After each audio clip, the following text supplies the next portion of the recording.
제가 잘 읽어드리도록 하겠습니다. 오늘 사연은 모 기업의 입사 죄송합니다. 2년차 사원이 보내주신 사연입니다. 자기 사수 때문에 너무 힘들다고 하는데요. 그 사연 지금부터 들어보시겠습니다. 저는 입사 2년 정도 된 사원으로 상품개발실에서 근무하고 있습니다. 직장생활에 조금씩 재미도 붙었고 스스로 업무 처리하는 능력을 점점 키우고 있는데 같은 팀 과장님 때문에 요즘 회사 다닐 맛이 안 납니다. 제가 아직 2년밖에 안 되다 보니 팀장님은 항상 업무를 최 과장님께 검토를 받으라고 하시는데 이 과장님은 전형적인 형식주의 스타일이십니다. 그분이 가장 중요시 여기는 것은 업무의 형식이었는데요. 특히 문서 작성에 대해서는 정해진 분량만큼 더도덜도 아닌 딱 맞춰서 쓰는 것을 가장 중요하게 생각하십니다. 영욱씨, 이거 글자 포인트 11포인트로 줄였네요. 줄감독도 120%로 줄였고요. 네. 과장님, 아무래도 한 페이지에 대해 쓰려다 보니까 칸이 조금 모자라서요. 아니죠. 이렇게 하면 안 돼요. 기존 12포인트 글자 크기랑 줄감독 140%는 유지해야 되죠. 아니, 이건 모든 문서의 기본인데. 그리고 그 원페이지로 줄이라는 거는 내용을 요약하라는 의미지 그 크기 줄이라는 게 아니라고요. 저는 울며 겨자 먹기로 문서를 다시 수정했습니다. 어찌어찌 중복이 될 만한 표현은 빼고 가급적 단순하게 언어를 사용하다 보니 겨우 한 페이지로 줄일 수 있었습니다. 자, 과장님, 여기 다 만들었습니다. 영욱씨, 수고 많았어요. 그리고 동일한 형식을 유지하면서 2페이지짜리 하나 더 부탁할게요. 네? 2페이지요? 왜요?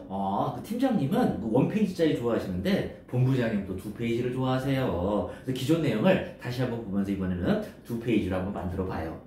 네, 저는 정말 울고 싶은 마음에 속으로 외쳤습니다. 저 인간 업무 스타일 맞추다가 날 새겠다. 아니, 형식이 그렇게 중요해? 내용만 잘 전달되면 되는 거 아니야? 도대체 이놈의 것을 왜 지 맘대로 한 페이지로 했다가 2페이지로 했다가 이런 식으로 일하다가 완전히 바보 되는 거 아닌가? 상품개발실은 창의성이 정말 중요한 부서인데 내 아이디어가 몽땅 사장되는 것 같다. 네, 이런 사연을 보내주셨습니다.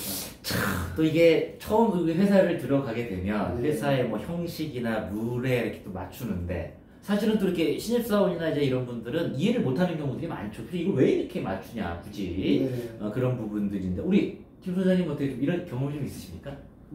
저도 회사 다닐 때 이제 이런 정해진 문서 말고 기한이나 아니면 제가 무언가를 계획을 해가지고 네. 이런 것들을 올릴 때에는 제 나름대로 올렸다고는 생각하는데 항상 결제가 통과되지 않았을 때는 문서의 형식이라든지 네. 분량이라든지 그쵸. 여러 가지 회사가 원하는 것도 있었지만 담당자께서 원하시는 것들의 스타일이 맞지 않아서 많이 리젝 당하는 경우가 많이 있었습니다. 사실은 이렇게 내용을 이렇게 뭐라 하는 거는 대부분의 우리 사원들이 이해를 하는데 형식 또는 크기 이런 걸 갖고 되게 이제 막 세세하게 터치를 들어가니까 이제 좀 맥 빠진다. 왜 이래야 되는지 모르겠다. 이런 제약이 오히려 창의성을 망치는 것이 아니냐라는 것들에 대한 얘기들을 좀 많이 이제 불만을 하고 계시는 이제 최근의 사원들이 많이 계십니다.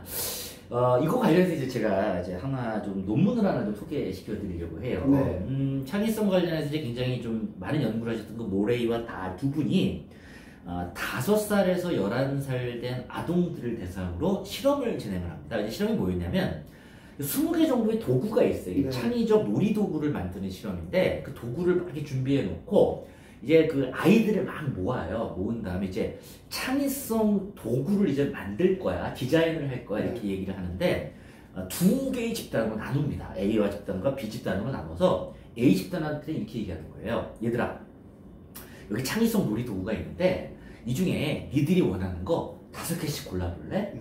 걔들이 5개씩 골라요. 자, 그리고 걔들한테 이렇게 얘기하죠. 니들 5개를 다 써도 되고 아니면 필요하면 일부만 써도 돼. 그래갖고 한번 너희들이 창의적 놀이도구를 디자인해봐라. 이렇게 얘기합니다.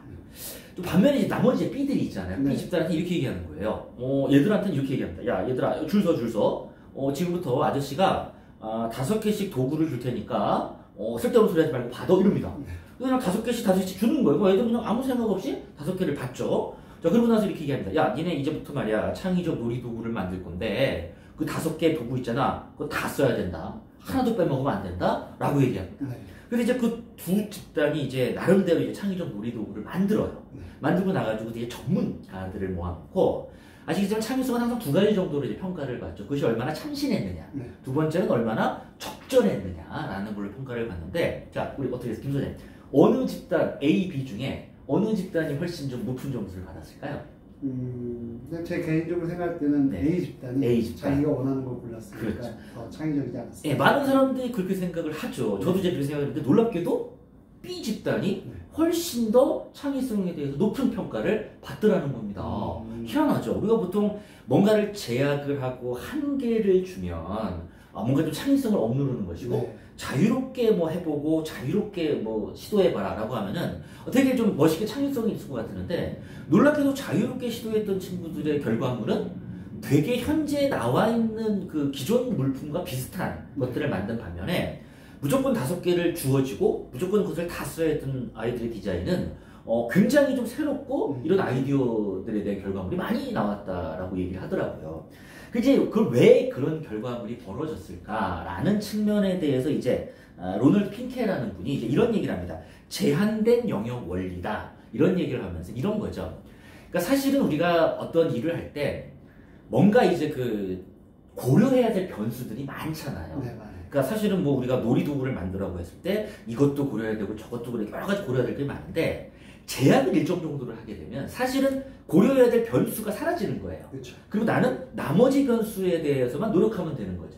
그러다 보니까 사실은 기존에 있던 모든 변수를 고려하지 않고 나머지 것들의 변수에만 집중하다 보니까 창의성이 늘어나거나 생산성이 좋아져서 더 좋은 결과가 만들어진다라고 하는 그런 이제 결과의 논문들을 제가 읽은 기억이 나는데, 아마 제 생각은 이렇습니다. 이제 우리 이 직원이 아마 사연 보내주신 분이 좀 답답한 거예요. 막 이게 막 글자 크기도 제한하고 네. 원페이지 이런 것들이 답답하니까 왜 자유롭게 내가 쓰기에 내용을 펼치지 않게 놔두느냐 라고 하는데, 아마도 그러한 제한, 즉 형식이나 구조나, 왜냐하면 이렇게 한 페이지짜리 결과물을 주면 너의 최종 결과물이 명확해지거든요. 네. 그럼 이제 사실은 그거에 대한 고민은 좀 줄고 다른 쪽에 집중할 수 있는 측면에 있어서 아마도 선배가 그렇게 지시하지 않았을까, 이런 얘기를 조심스럽게 좀 말씀을 드려보고요. 우리 박 박사님 어떻게 좀.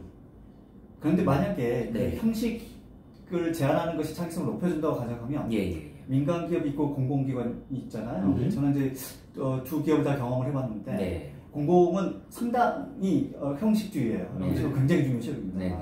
만약 그런 가정이라면 공공기관에서 훨씬 더 창의적인 아이디어를 내고 이 사람도 훨씬 더 뭔가 혁신적인 그런 어떤 그 변화를 만들어내고 이래야 될 텐데 현실은 그렇지 않잖아요. 그렇죠. 그러니까 이 제약 조건이라는 것을 좀 더 구체적으로 들여다볼 필요가 있다. 물론 우리가 이런 거 있잖아요. 일을 할 때도 내일까지 납기야. 또 시험 볼 때도 내일 시험이야. 이러면 벼락치기를 한다거나 납기에 맞춰가지고 막 뭔가 좀 몰입할 때. 그러니까 사실 몰입의 강도는 되게 세지거든요. 몰입의 강도가 제약 조건이 있을 때 세지는 건 맞아요. 그래서 방금 머러거나 나의 실험처럼 그렇게 제약 조건을 뒀을 때 사람들의 몰입 정도가 분명히 높아질 거예요. 그래서 뭔가 좀 창의적인 결과물이 나오겠죠. 마찬가지로 우리가 납기를 좀 더 적극적으로 운영할 수 있잖아요. 나 지금까지 계속 놀다가 마지막 하루 남겨놓고 집중해서 하면 스스로 천재 같거든. 내가 어떻게 하루 만에 이런 걸 만들어냈지?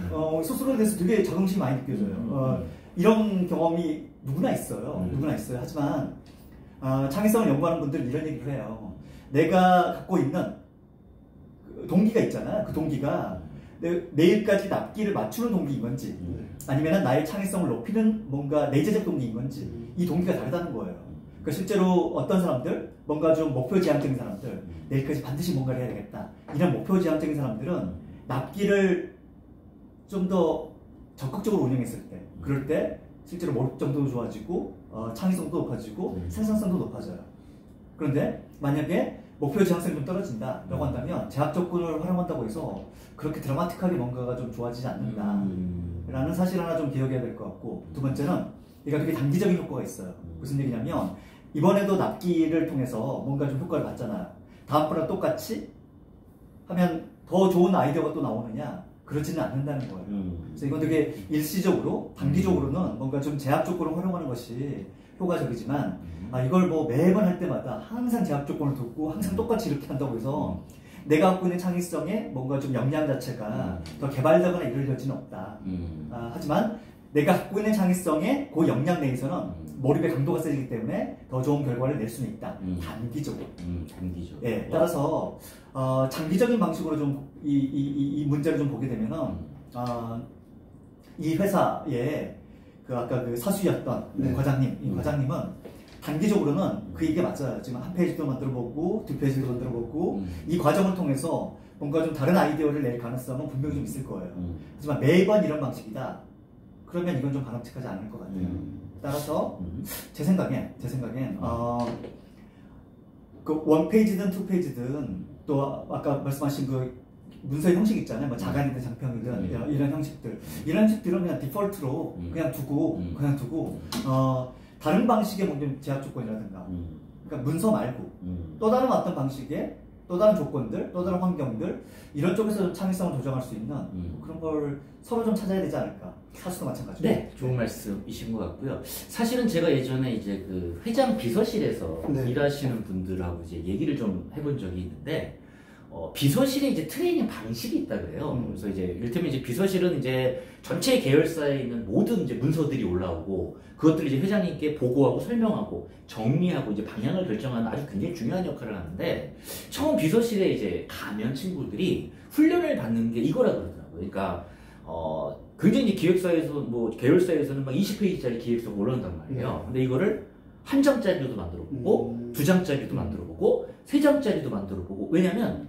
첫 번째는 보고받은 회장님이 시간이 늘 플렉서블하다는 거예요. 그래서 뭐 어느 때는 뭐 5분 만에 보고하라 이렇게 얘기하시고 어느 때는 뭐 야 시간이 많으니까 뭐 1시간 해봐라 이러다 보니까 본인들도 그 회장님의 시간 양을 맞춰가야 되다 보니까 준비는 이만큼 하지만 버전이 여러 개다 이런 얘기를 했는데, 그분이 나중에 이런 얘기를 하시더라고요. 근데 그렇게 훈련을 했던 친구들이 처음에는 회장님의 그 시간 때문에 어쩔 수 없이 여러 개의 버전을 만들었는데, 그렇게 하다 보니까 뭐가 중요하고 뭐가 덜 중요하고 뭐가 사업의 핵심이고 아닌 것들을 판단할 수 있는 힘들이 굉장히 많이 길러진다라고 얘기를 하더라고요.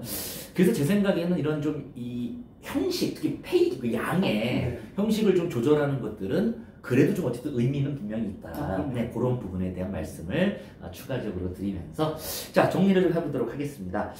제약이 조건이 창의성에 도움이 되냐? 그럴 수도 있고 아닐 수도 있다. 근데 조건이 다르다. 만약에 기본으로 좀 창의적 역량이 있는 친구라면은 도움이 되겠지만, 그렇지 않은 경우는 그렇지 않을 수 있다. 그리고 단기적으로는 성과에 도움이 되지만 장기적으로 좀 다른 부분을 고려해 봐야 된다. 개인이 갖고 있는 목표 지향성. 네, 목표 지향성을 좀 고려해 봐야 된다라고 말씀드렸고요. 실제로 요 분량이나 이런 걸 가지고 회장 비서실이나 이런 곳에서는 많이 활용을 하고 있다라는 거, 아마 우리 사연 주신 분 참고하시면 조금 더 우리 이 사안에 대해서 좀 여유 있게 받아들이지 않을까라는 생각을 해봅니다. 자, 이것으로 직장인이 묻고 심리학이 답하다 마무리 짓도록 하겠습니다. 대단히 고맙습니다.